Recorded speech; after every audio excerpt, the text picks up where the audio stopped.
nada, vamos a comenzar. Buenos días, gracias por vuestra participación. Mi nombre es Pablo Hernández, pertenezco a GTI Next Wave, la división dentro de GTI, mayorista de software, como sabéis, la división de valor añadido y servicios y formación. Y bueno, lo que vamos a hacer en esta hora, espero que un poquito menos, que es la duración prevista para esta presentación, es intentar daros un poco el contexto en el que tiene sentido el concepto de contenedores, explicar de dónde viene, qué ventajas tiene frente a otras tecnologías que todavía existen, por supuesto, y bueno, pues más o menos qué productos, qué aplicaciones tiene y lo que va a suponer de cambio en el mercado, lo que se prevé, tanto en cuanto al desarrollo como a la distribución y a la concepción de lo que es el software a día de hoy, porque esta tecnología tiene algunas implicaciones de largo alcance que intentaré explicar.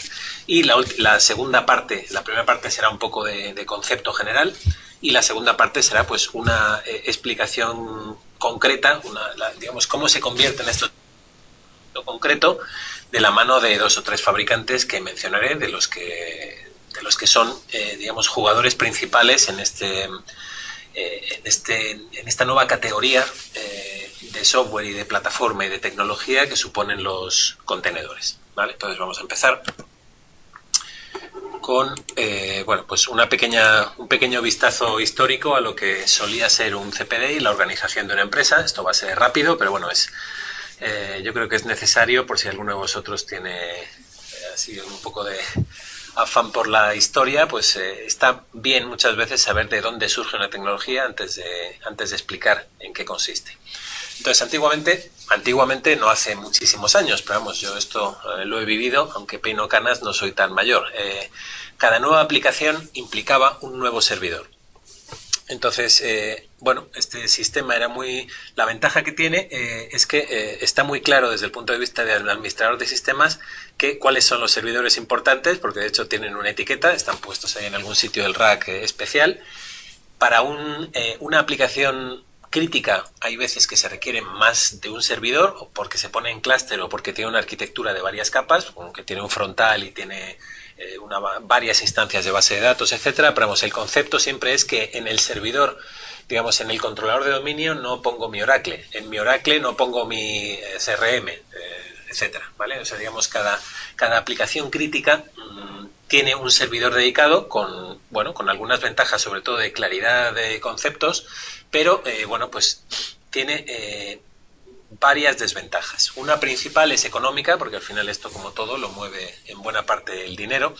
IT en esta forma de trabajo tiene que adivinar los requisitos de hardware, básicamente. Adivinarlo porque cuando es una aplicación nueva, una aplicación compleja que se contrata a una consultora para que te la instale, pues bueno, por supuesto tienes unos requisitos mínimos de hardware y después tienes la realidad. Entonces nadie quiere, cuando es una inversión tan grande como la que supone una aplicación crítica, quedarse corto en hardware. Entonces la consecuencia de esta forma de trabajo es que durante muchos años las empresas tuvieron un parque de hardware absolutamente sobredimensionado, servidores enormes para tener controladores de dominio y cosas así.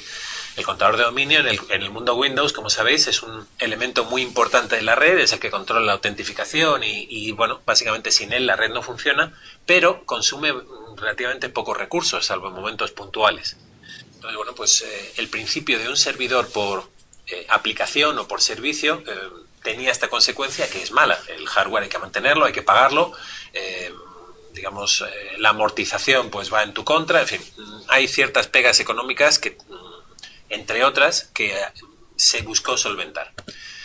El segundo paso llegó de la mano de VMware. Con esta tecnología, que es la virtualización, por supuesto, VMware no inventó la virtualización, es un concepto bastante antiguo, o sea, desde el principio de la informática existe la posibilidad de ejecutar un proceso que realmente simule al hardware. El software es tan flexible que ese concepto lo permite y desde los tiempos de los mainframes había algo muy parecido a la virtualización, pero lo que hay que reconocer a VMware es el haberlo popularizado, haberlo llevado al nivel enterprise a que todas las empresas a día de hoy, hasta la pyme más pyme, le merezca la pena tener su servidor virtualizado. Porque, bueno, primero para escala muy pequeña es gratis y segundo, pues tiene muchísimas ventajas. Lo que permitió VMware o la virtualización aplicada al contexto de servidores de empresa realmente fue algo que en teoría los sistemas operativos ya hacían. Los sistemas operativos, tanto Windows como Linux, como Unix, como Solaris, cualquiera de estos, son sistemas multitarea desde hace mucho tiempo, pero realmente la separación, el aislamiento entre tareas no está muy conseguido.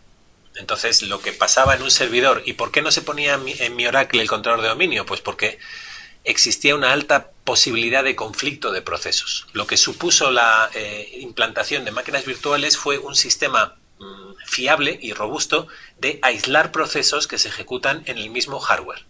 ¿Vale? Una de las ventajas, porque la virtualización luego tiene muchas otras ventajas de portabilidad, etcétera, pero de la que nos interesa hablar hoy es del aislamiento entre procesos sobre el mismo hardware, con lo cual, por supuesto, el hardware se puede aprovechar mucho mejor. Ahora sí puedo tener en el mismo servidor físico, con total tranquilidad, mi controlador de dominio en una máquina virtual y al lado el Oracle, el SAP o lo que yo tenga de producción en mi empresa.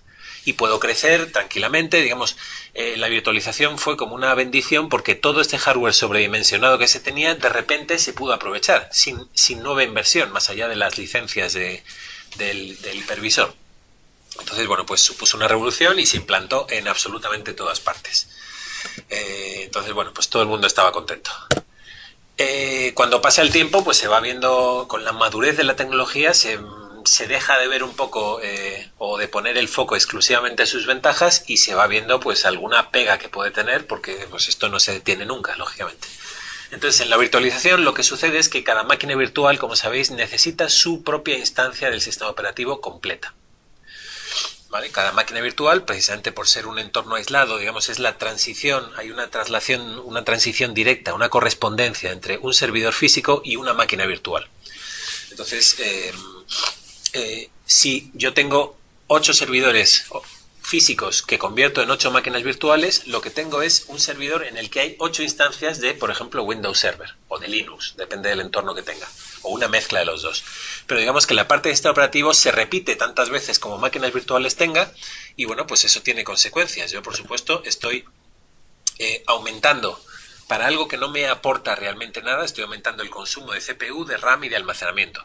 No me aporta nada, quiero decir que es redundante. Por supuesto, el sistema operativo es imprescindible para que las aplicaciones funcionen, pero no me da valor de negocio tenerlo muchas veces, en este caso. Y en cambio sí me incurro en estas penalizaciones, consumo de recursos virtuales en este caso.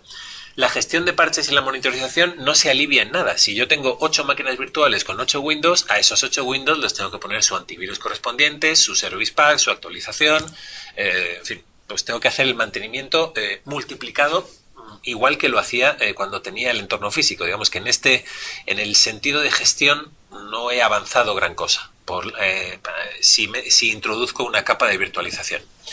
Tenemos el asunto del licenciamiento, esto con el tiempo ha evolucionado, pues Microsoft, viendo que esta tecnología era imparable, ya sabéis que hizo sus compras y sus modificaciones para tener su propio sistema de virtualización, que es Hyper-V, ya integrado con los sistemas operativos, y bueno, pues digamos que esto sea el licenciamiento, pues ya existen muchas opciones para que no sea una penalización, pero en su momento sí que lo era. Bueno, pues al ser máquinas pesadas, las máquinas virtuales que incluyen no solo mi aplicación, sino todo el sistema operativo que la sustenta, pues es difícil o es costoso en términos virtuales moverlas o arrancarlas. Tardan lo mismo, básicamente, que un servidor físico. Tiene que arrancar primero el sistema operativo y luego todos los servicios que requieren mi aplicación.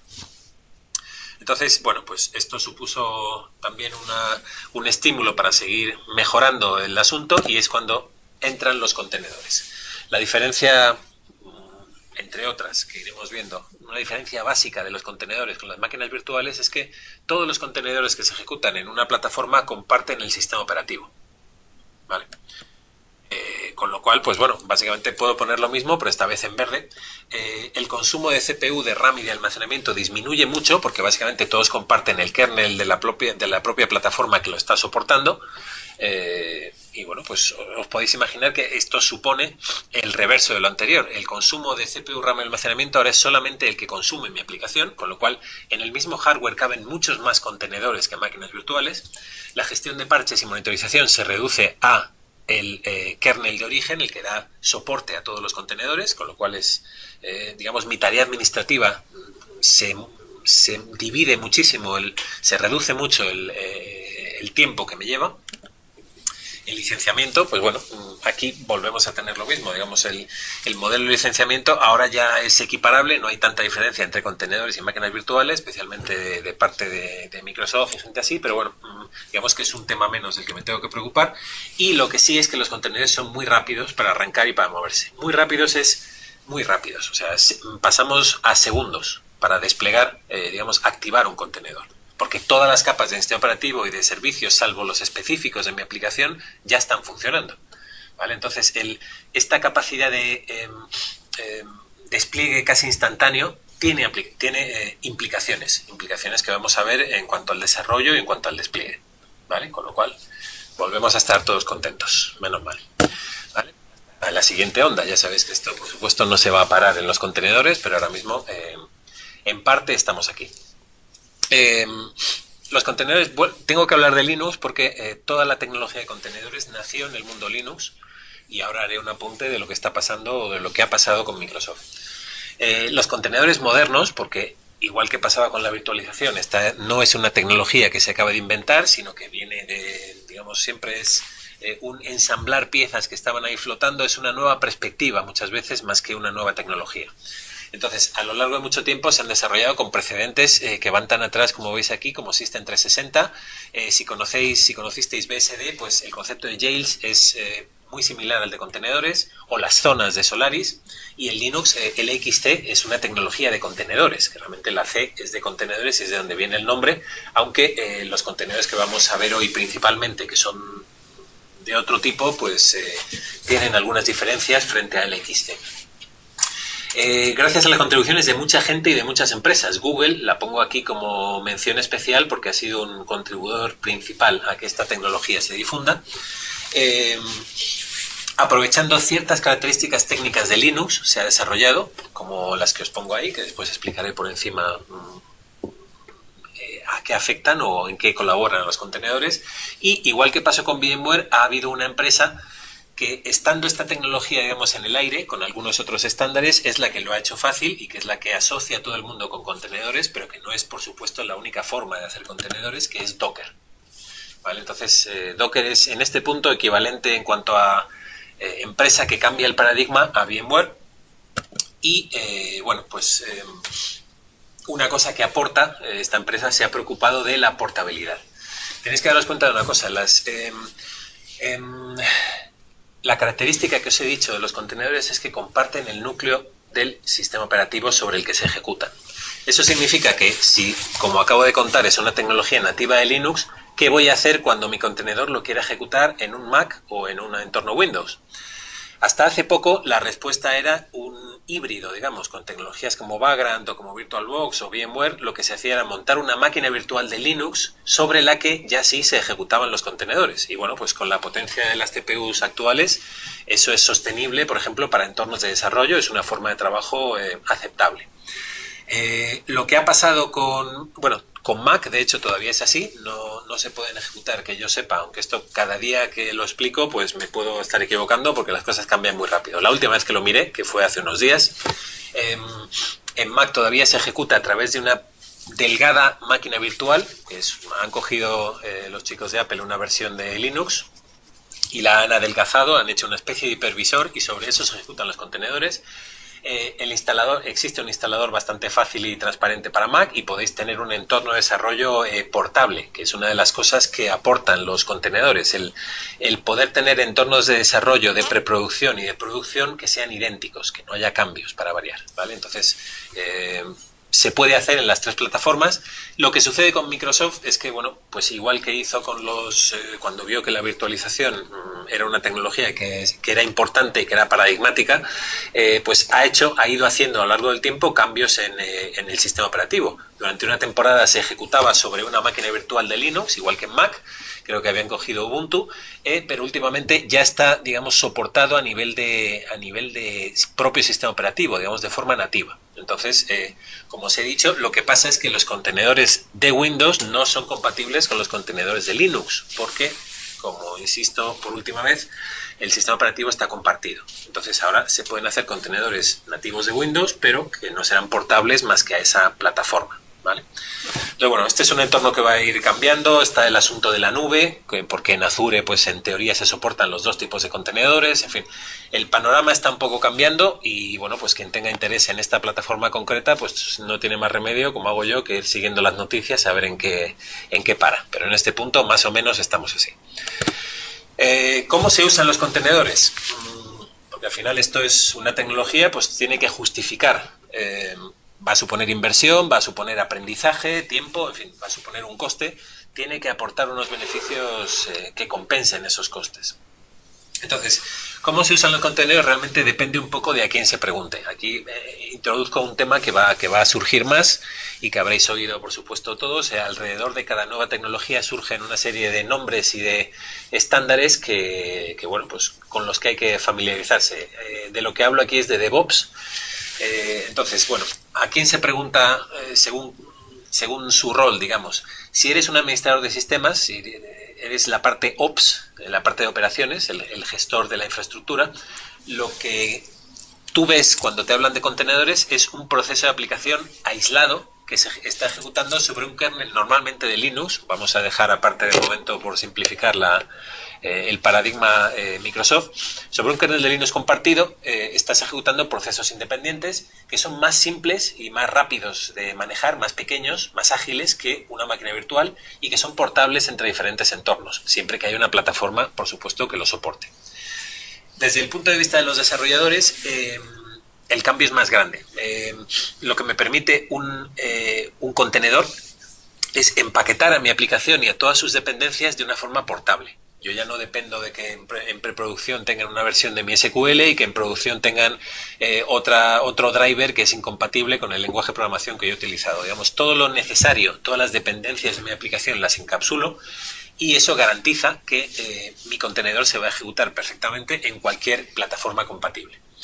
Son desplegables además en segundos, con lo cual la agilidad, digamos, el poco coste en términos de recursos que tiene desplegar un contenedor implica que yo desde el principio puedo pensar en la escalabilidad, en que mi aplicación se puede ejecutar en múltiples instancias en paralelo, porque el coste de levantar esas instancias es muy pequeño. Entonces, bueno, y a día de hoy realmente cualquier aplicación que no tenga internet en un ojo, pues está un poco obsoleta nada más empezar. Entonces, lo que pasa con internet es que es un público global y si mi aplicación tiene éxito, pues de repente tengo una demanda increíble, además, digamos, muy variable, con grandes picos. Entonces, preparar una aplicación para esas condiciones en el modelo tradicional de desarrollo es complicado y en cambio con contenedores y siguiendo ciertos principios que luego mencionaré, puedo hacer desde el principio que mi aplicación sea absolutamente escalable en función de la demanda, ¿vale? Y bueno, pues igualmente si las máquinas virtuales son realmente baratas de crear, yo puedo organizar mi aplicación, en vez de meterla entera en un solo contenedor, y hay alicientes para que lo haga así, puedo dividirla en componentes que sean reutilizables.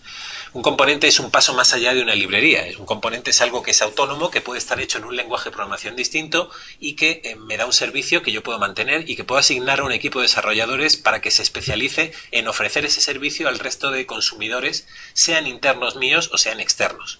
Entonces eso cambia todas las condiciones, tanto la forma de desarrollo como la forma de distribución, de mantenimiento, de agrupación. Digamos, la distribución del equipo de programación también cambia. Entonces todo esto es lo que está sucediendo ahora gracias o por culpa, según se vea, de los contenedores. Y lo vamos a ver un poco más en detalle. La arquitectura de Docker, ya os digo que hay varios paradigmas, varias formas de desplegar contenedores. Docker no es la única, pero vamos a decir, como cuando hubo las guerras de los vídeos de VHS y beta o con el Blu-ray y demás, pues hay una marca que por diversos motivos triunfa. En este caso, a estas alturas ya es seguro decir que la marca de contenedores que ha triunfado más es Docker. Y ya digo que no es la única, pero bueno, pues parece que es por la que apuestan los grandes, como veremos al final, en la segunda parte de la presentación. Entonces, la arquitectura de Docker, muy por encima, es cliente-servidor.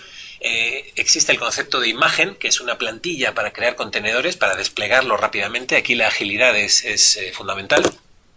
Existen repositorios, existe una organización de repositorios en la que yo puedo crear esas imágenes y publicarlas para su consumo. Hablaremos de Docker Hub, que es la típica, pero Red Hat, por ejemplo, tiene sus contenedores propios. Se pueden hacer contenedores privados si el despliegue si la plataforma de ejecución es el local. En fin, hay diversas opciones, pero el concepto de, vamos a decir, de marketplace está desde el principio asociado a esta tecnología, ¿vale? Porque si yo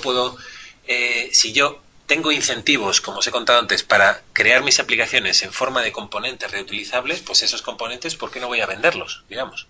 ¿Vale? Entonces, todo esto son fuerzas que están cambiando un poco el mercado de desarrollo.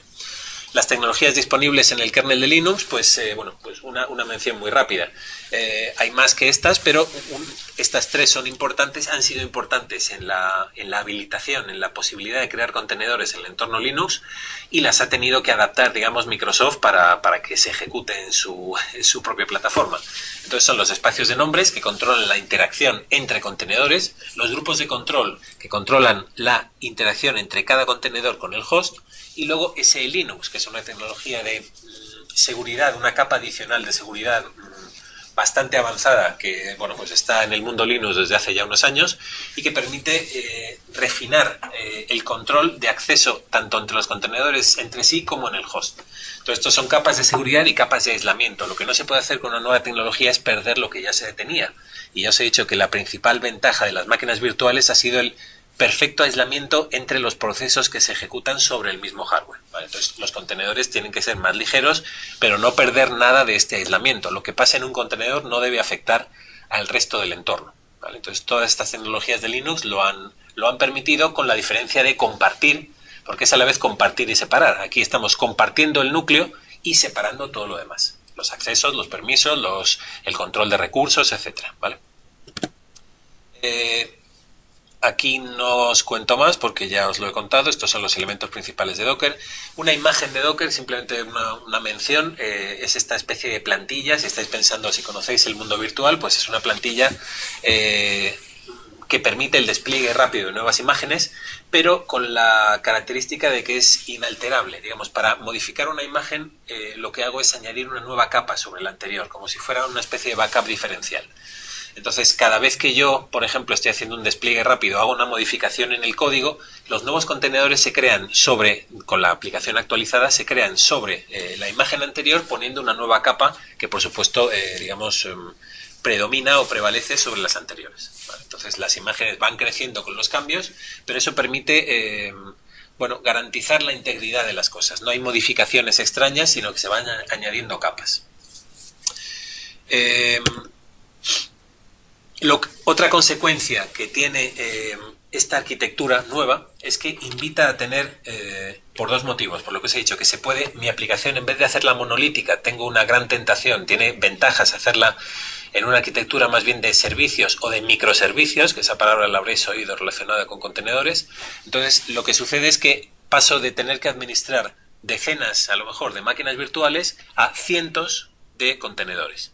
Entonces, necesito un orquestador que me administre todo este follón. De repente paso a tener una especie de rebaño, un enjambre, de hecho esas palabras se utilizan en estos contextos, de contenedores, y además cada instancia de un contenedor no es tan importante que se venga abajo. Muchas veces sucede, se viene abajo o porque yo quiero o porque hay cualquier tipo de error en el sistema. Entonces mi diseño de aplicación hace que los datos, el servicio no sufra siempre que haya más instancias ejecutándose, pero tiene que haber un orquestador que sea capaz de, por ejemplo, detectar estos fallos y conservar la integridad del clúster, levantar instancias automáticamente, conectar los servicios entre sí, la gestión de red. Lo que sucede cuando se fragmenta una aplicación monolítica es que la comunicación entre esos pequeños bloques pasa a ser más importante, pasa a ser como otro bloque de complejidad. Entonces, para que yo no pierda en una mano lo que gano en la otra, lo que necesito es un buen orquestador que me coordine todo esto sin requerir una intervención constante de parte del operador. Entonces, en este caso, igual que pasaba con los tipos de contenedor, pues hay varias marcas competidoras y el que parece que se ha impuesto, dentro hay más orquestadores, pero del que vamos a hablar hoy se llama Kubernetes. Es un proyecto que inició Google para su gestión de contenedores interna. Os podéis imaginar la escala de trabajo de Google, con lo cual esta es una herramienta que está bastante probada en entornos super enterprise y bueno, pues es la que se está utilizando principalmente, ¿vale? Entonces, la arquitectura de Kubernetes, igualmente, aquí no os voy a aburrir con esquemas, o sea, el bajo nivel no es el objetivo de esta presentación, sino que entendáis un poco cómo encajan los grandes bloques de tecnología que son necesarios para desplegar un entorno de contenedores. La arquitectura de Kubernetes a vista de pájaro es un conjunto de servidores que ejecutan contenedores. Por supuesto, aquí va a haber un clúster. Yo no puedo permitirme que un fallo de un nodo de hardware me eche abajo toda mi red y todo mi despliegue de contenedores. Eso es impensable. Entonces, por supuesto, aquí hay un clúster por debajo. Hay un servidor que tiene el rol de maestro, de controlador principal, y un lenguaje de comandos con el que se automatizan y se administran las operaciones relativas a los contenedores. Kubernetes introduce el concepto de pod, que dentro de un pod es como una cápsula esta. Si habéis visto películas de ciencia ficción, pues lo que sale eyectado cuando hay una emergencia, pues también se llama pod. Es como una cabina en la que es autocontenida, digamos. Entonces, bueno, pues muchas veces si mi aplicación consta de varios contenedores, lo normal, la forma de organización normal es meter esos contenedores, agruparlos en el mismo pod. ¿Vale? La definición más o menos es muy amplia. Es un conjunto de uno o más contenedores que comparten dirección IP. Ya os digo que la red, el direccionamiento y la comunicación entre contenedores, lógicamente, es un elemento crucial para que todo el despliegue de mi aplicación funcione. Y bueno, pues existen controladores de replicación que controlan el escalado. Esto es lo que me permite esta tecnología, junto con, digamos, cuando colabora el programador. Una cosa que quiero aclarar aquí es que no se puede pasar de máquina virtual a contenedor así tranquilamente. No es una tecnología evolutiva, como sí que lo era una máquina virtual, que yo cogía un servidor físico y lo podía virtualizar con las herramientas necesarias. Containerizar una aplicación muchas veces, diría que casi siempre, implica rehacerla. Es verdad que yo puedo coger un legacy, ponerle un legacy es una aplicación heredada, una aplicación preexistente, puedo ponerle un frontend, una API que se entienda con otras y convertirlo en un proveedor de servicios. O sea, lo que sí puedo hacer es cambiar mi entorno a una aplicación de servicios, aunque no sean micro, porque algunos pueden ser un monstruo, pero sí una aplicación de servicios y construir el resto de esa forma. Entonces, existe una posibilidad de una transición relativamente suave, pero implica casi siempre desarrollo, ¿vale? Eso hay que tenerlo en cuenta. Por último, el asunto de los volúmenes persistentes. El almacenamiento que requieren los contenedores tiene requisitos y características un poco distintas de lo que requieren las máquinas virtuales o las aplicaciones tradicionales. Así que veremos que uno de los fabricantes de los que vamos a hablar hoy, que es Red Hat, pues tiene su propio sistema de almacenamiento específico para contenedores, que es un almacenamiento, ya os digo, un poco diferente de lo normal, y bueno, pues este es el motivo. Dos o tres, creo que son dos diapositivas simplemente para hablar en más específico de los cambios que supone esta tecnología para los desarrolladores, que son los más afectados, para bien y bueno, para mal, en el sentido de que hay que aprender un nuevo enfoque, pero bueno, eso siempre está bien, es buen ejercicio mental. Entonces, lo que sucede con los contenedores es que ha supuesto o presupone un paso más. Si vemos en los tres apartados principales que están aquí por columnas, en la parte de aplicaciones hemos pasado de aplicaciones monolíticas a aplicaciones por capas, y de aplicaciones por capas a aplicaciones por microservicios, que tiene la ventaja que os digo: un microservicio se reutiliza mucho más que una librería, porque una librería al final está vinculada a un lenguaje de programación concreto. En cambio, un microservicio, un servicio de, yo qué sé, algo sencillo de, no sé, que le des una dirección, y te devuelva el código postal o la ciudad, o yo qué sé. Imaginaos una cosa muy pequeña, la puedes desarrollar en el lenguaje que quieras y se puede consumir en cualquier aplicación, aunque sea de COBOL. Podemos ir hacia atrás y consumir ese servicio, cosa que no se puede hacer, como os digo, con una librería, y podéis dedicar a una parte de vuestro equipo de desarrollo a mantener constantemente y actualizar ese servicio, cosa que no es tan fácil hacer con una compartición de librerías o de procedimientos, ¿vale? Entonces, es en lo que estamos ahora. En el nivel de infraestructura pasamos de un data center agrupado en una sola habitación con refrigeración y con alimentación garantizada y demás, a un servicio hospedado se empieza a ver que no me merece la pena, si mi foco de mi empresa no es la tecnología ni el desarrollo, tener todo ese mantenimiento en local es un poco esclavo, me requiere personal especializado, no compensa, con lo cual se externaliza, empieza con housing y termina con llevárselo todo, digamos, poder llevárselo todo a una nube. Entonces, hay un entorno híbrido. Es verdad que pocas empresas se llevan absolutamente todos sus recursos a la nube, principalmente por consideraciones económicas más que de seguridad. Pero un entorno híbrido sí. Es decir, a todas las empresas les va a venir bien diseñar sus sistemas de forma que cuando tengan un pico de demanda puedan crecer en la nube sin tener que comprar nuevos servidores, y cuando baje ese pico, pues digamos, vuelvan a local. Entonces, ese escenario es mucho más sencillo de hacer cuando se tienen contenedores que cuando se tienen otras tecnologías. Y en cuanto a procesos, pues tenemos un desarrollo en cascada, ya sabéis, es el tradicional, el que se explicaba en la facultad hace 20 años, y que en ciertos entornos se sigue haciendo así. Primero analizo todos los requisitos, luego hago la implementación, luego la pongo en producción, para cuando llega en producción, que es 2 años después, ya ninguno de los requisitos es válido, vuelvo a empezar, etcétera. Ya sabéis, todos los problemas que eso conlleva, pero que ese desarrollo, bueno, pues es el que ha sostenido la informática durante muchos años, o sea que no, digamos, tiene sus valores, ¿no? Hemos pasado a un desarrollo más ágil, los ciclos de desarrollo son más cortos, con lo cual, digamos, estoy constantemente generando entregables para que los usuarios los evalúen y, bueno, puedan, digamos, se puede ir corrigiendo, se puede ir adaptando el desarrollo a los requisitos que desgraciadamente son siempre cambiantes.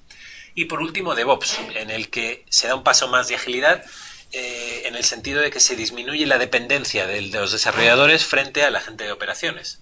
Entonces, bueno, pues la arquitectura de microservicios, el despliegue de contenedores, que es bastante uniforme entre todas las plataformas, me permite que el hardware lo pueda controlar por software. Es decir, que los despliegues, yo como programador, mi tarea sea encapsular todas las dependencias y simplemente decir los requisitos de mi aplicación y ya, bueno, con ciertas comillas, pero estamos muy cerca de eso, digamos que escale sola, que se despliegue sola.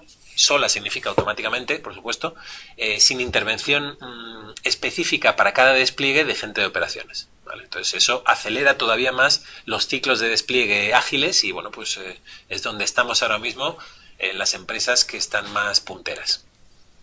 Una pequeña mención a lo que es la evolución, porque todo lo que estoy contando, en todos los gráficos que os he mostrado hasta ahora, hay el mismo problema que en este, que seguramente habréis visto en diversas formas en algún momento.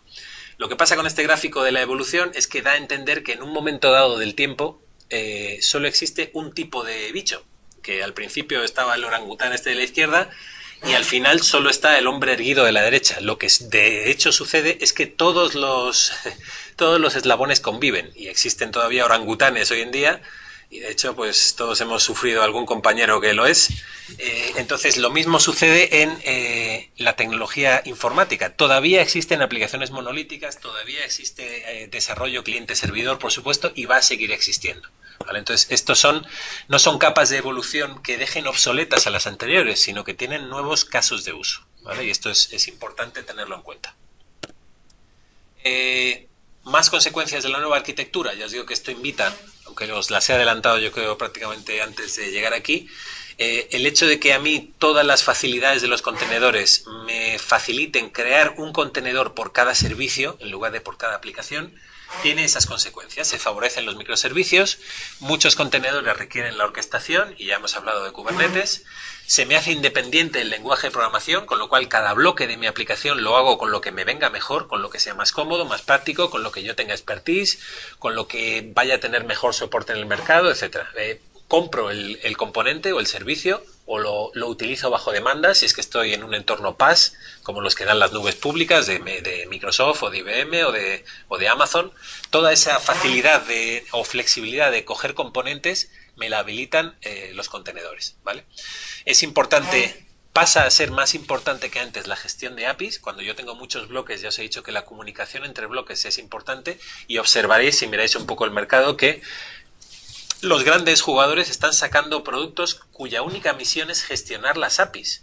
O sea, las APIs son Application Programming Interface, es la cara que expone en este caso, un servicio, ¿vale? La forma en la que yo puedo consumir un servicio lo define la API, la forma en la que yo tengo, para que en el caso que os ponía antes de que yo meto una calle y me devuelve el código postal, pues tengo que saber cómo se llama el campo, cómo hacer esa llamada, en qué orden tienen que estar los datos, eso lo define la API y al final yo sé que gracias a esa API hago esa llamada siguiendo las reglas que me dice la API y me devuelve una respuesta según la sintaxis también definida por esa API. Gestionar las APIs correctamente es ya os digo, un área caliente y bueno, hablaremos de un par de productos.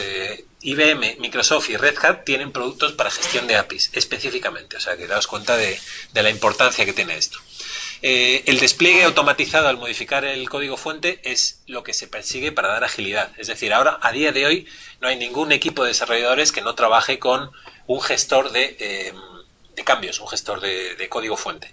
¿Vale? Que cada cambio que hace un programador, por supuesto, no modifica el código común, sino que esté controlado, tenga vuelta atrás, o en este caso, que es lo importante, la novedad frente a usar en general gestores de cambios, es que se puede automatizar el despliegue, digamos, el subir un cambio de programación, el aprobar un cambio, puede generar el despliegue de un nuevo contenedor que contenga ese cambio. Es decir, yo actualizo mi aplicación en tiempo real prácticamente, o en todo caso me quito todo el problema de despliegue, de prueba, preproducción y tal, porque lo puedo automatizar.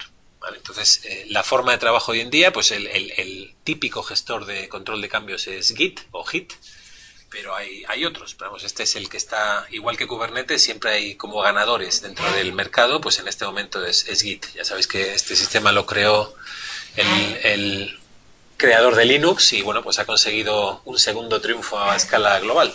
Debe de ser bueno el hombre este.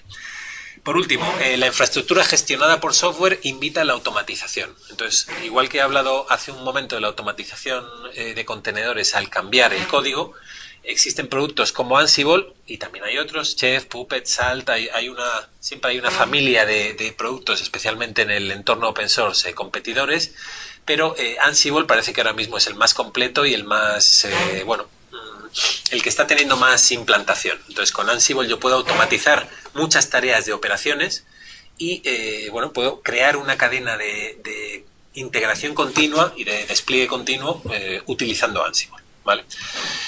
Si alguno de vosotros de los asistentes tiene perfil de programador, pues esta web que pongo ahí abajo ya tiene unos años, pero indica cómo desarrollar en un entorno de microservicios y de contenedores, cómo tiene que cambiar la práctica de programación para que cada contenedor sea prescindible, para que el almacenamiento sea persistente, para que los cambios de cada contenedor, la configuración estén variables de entorno. En fin, hay una serie de consejos que, si seguís, haréis que vuestra aplicación sea absolutamente compatible con un entorno de contenedores y tenga automáticamente acceso a todas las ventajas de portabilidad y escalabilidad que os estoy contando. Pero insisto, hay que programar de acuerdo a ciertos principios. No es llegar y containerizar algo que ya exista. Esto no lo permite la tecnología actual. Así es más o menos como se trabaja en este entorno. La ventaja que tiene está a la derecha. Yo trabajo de la misma forma y automáticamente puedo desplegar en físico, en virtual, en nube privada, en nube pública y además escalar automáticamente, ¿vale? Entonces, esto es por lo que está habiendo tanto interés con los contenedores. Vamos rápidamente, que se me acaba el tiempo, con la implementación concreta, ¿vale? La implementación concreta de contenedores, hay muchísimos fabricantes que están metidos ahora mismo en esta tecnología. Voy a hablar de 3 que llevamos desde GTI, especialmente de Red Hat, porque la mención de Microsoft y IBM se refiere más bien a la parte de nube, ¿vale? Entonces, ahora os lo cuento rápidamente. Red Hat, el producto estrella, la plataforma para ejecución de contenedores y que ahora mismo, como veréis en un momento, está en el absoluto centro de su portfolio, es OpenShift, ¿vale? OpenShift es un conjunto de diversas tecnologías, es una plataforma para hacer toda esta forma de trabajo que os he venido contando, hacerla enterprise, tener un respaldo y hacerla relativamente amigable. Entonces, en el núcleo de OpenShift están las 2 tecnologías que os he contado: Docker como sistema de gestión de contenedores, Kubernetes como orquestador de esos contenedores, y a todo eso le añade, además del soporte y del el refinamiento de seguridad y demás que necesita cualquier producto enterprise, es por lo que cobra Red Hat. Lo que aporta es una consola web unificada para gestionar todo esto, gestionar la seguridad, gestionar el acceso por roles, administrar los pods. Las herramientas de código abierto que hay por debajo tienen una interfaz mucho más tosco y mucho menos amigable, ¿vale? Red Hat OpenShift se puede desplegar en local, en una nube pública, en una nube privada. Veremos que hay implementaciones en nube pública en las dos que os he dicho, tanto en Microsoft como en IBM Cloud. Y introduce el concepto de rutas. Al final ya os he dicho que los servicios, que son las vías de comunicación entre contenedores, y que son tan importantes como los propios contenedores para el funcionamiento de la aplicación, pues gestionar todo eso en un entorno en el que hay muchos cientos o miles de contenedores es una tarea compleja. Entonces es necesaria una herramienta para ayudarnos en ese campo. Las ventajas para Dev y para Ops, pues aquí un poco marketingiana, pero realmente todas estas son las áreas en las que se mejora o las áreas que cubre los fuertes de OpenShift, el autoservicio, el multilingüaje. Multilingüaje no hablamos de lenguaje humano, sino lenguajes de programación que se pueden emplear, la automatización, la colaboración entre equipos de desarrolladores, basado en estándares, en fin. Digamos que es un producto que está pensado para dar respaldo enterprise a contenedores de forma escalable, que es lo que se necesita. También muy rápido cómo plantea Red Hat el uso de contenedores dentro de su portfolio con sus tecnologías. Por supuesto, en la parte básica, ya os dije que los contenedores son una tecnología que nació en el entorno Linux. Evidentemente Red Hat propone RHEL, Red Hat Enterprise Linux, para ejecutar esto. Incluso ha desarrollado una versión específica que se llama Atomic Host, lo veis ahí abajo a la izquierda, que es una versión de Red Hat adelgazada, aligerada o optimizada, si queréis, para ejecutar contenedores. Sobre eso está Kubernetes, hay un gestor también de nubes que es CloudForms. En fin, digamos, todo el portfolio gira un poco o toca la parte de contenedores. El almacenamiento de Red Hat, bueno, pues lo que os contaba antes, realmente existe la posibilidad de revertir un poco el planteamiento normal de un CPD, que es muchas veces, si venís del entorno de máquinas virtuales de VMware, por ejemplo, se suele montar con muchos nodos y en las máquinas virtuales se almacenan en una cabina, en una o varias cabinas de discos compartidas, y esto permite mover máquinas virtuales, desplazar cargas, en fin, permite trabajar un poco con agilidad teniendo máquinas virtuales. El planteamiento de Red Hat, puesto que los contenedores son más ligeros y tienen otros requisitos, es utilizar el almacenamiento local de los propios nodos. Entonces, los nodos no son solo en un clúster de OpenShift, pueden no ser solo de ejecución, sino también de almacenamiento. Para eso hace falta un sistema de ficheros que admita el acceso concurrente y, bueno, pues en este caso sería cluster. Y, bueno, pues al final lo importante de esta transparencia es el último punto, supone menor coste. Tener un entorno de almacenamiento compartido y redundante, por supuesto, funcionando con el rendimiento adecuado, se puede conseguir con menos costo que el que implica montar una cabina tradicional. Entonces, bueno, pues es una opción que da Red Hat.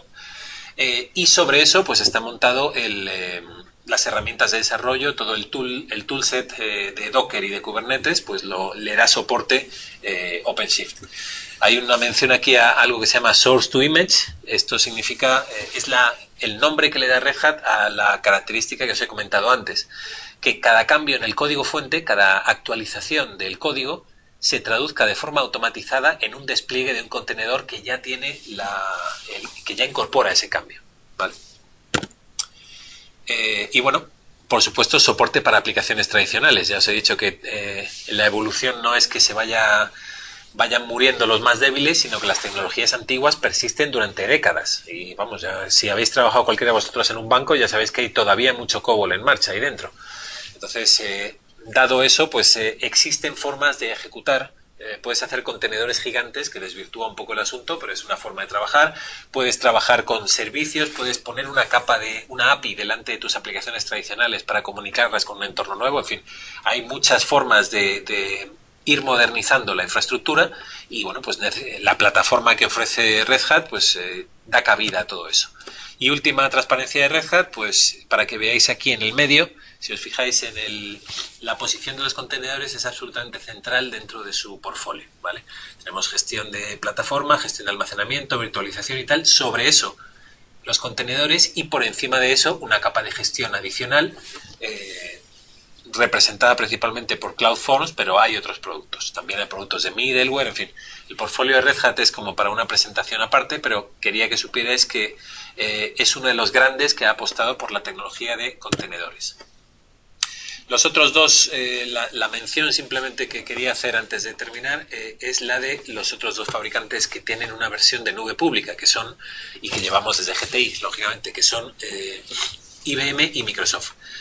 Entonces, estos enlaces os los he puesto para que veáis qué soporte directo hay, es decir, que si apostáis por hacer desarrollos, por implantar contenedores en vuestro entorno o en el de vuestros clientes, pues tenéis un acceso rápido directo a la nube. Si apostáis por Docker, pues directamente se pueden pasar esas cargas a un entorno alquilado y se pueden venir de vuelta, cosa que con máquinas virtuales, como sabéis, es mucho más espinoso.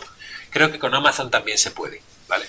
Entonces, con una máquina virtual que yo tenga en VMware, no puedo subirla directamente a Azure, no puedo subirla directamente a Amazon. En cambio, con un contenedor sí.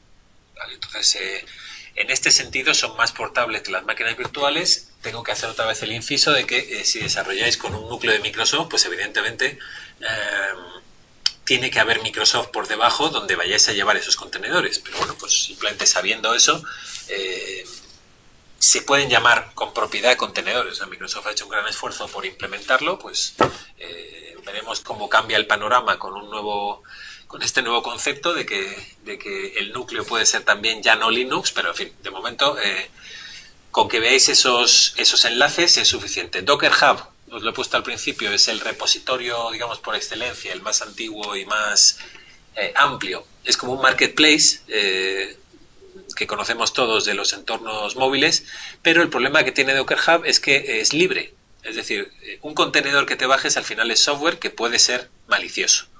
Entonces hay que tener cuidado con las imágenes que se baja uno de Docker Hub, pero bueno, eso es un principio que se puede extender a cualquier cosa que te bajes de Internet, ¿no? Entonces, bueno, simplemente tenerlo en cuenta. No es un entorno tan controlado como el de la tienda de Apple o el Google Play.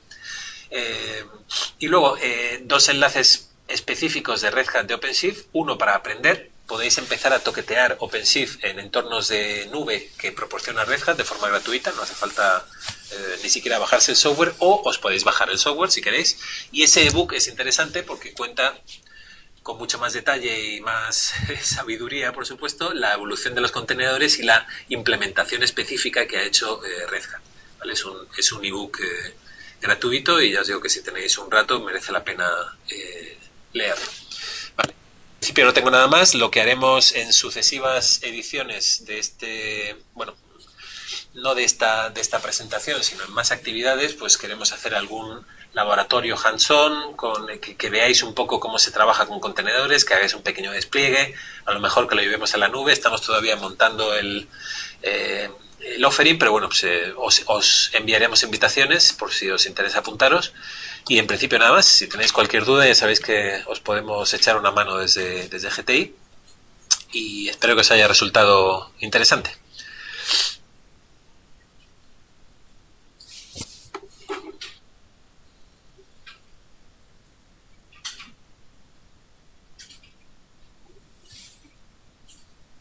Os enviaremos la presentación y un enlace a la grabación de la sesión, ¿vale? Porque es algo que solemos hacer, o sea que no os preocupéis. Si algo os ha resultado interesante, pues os lo pasaremos. No hace falta que hagáis pantallazos de las URLs ni nada parecido.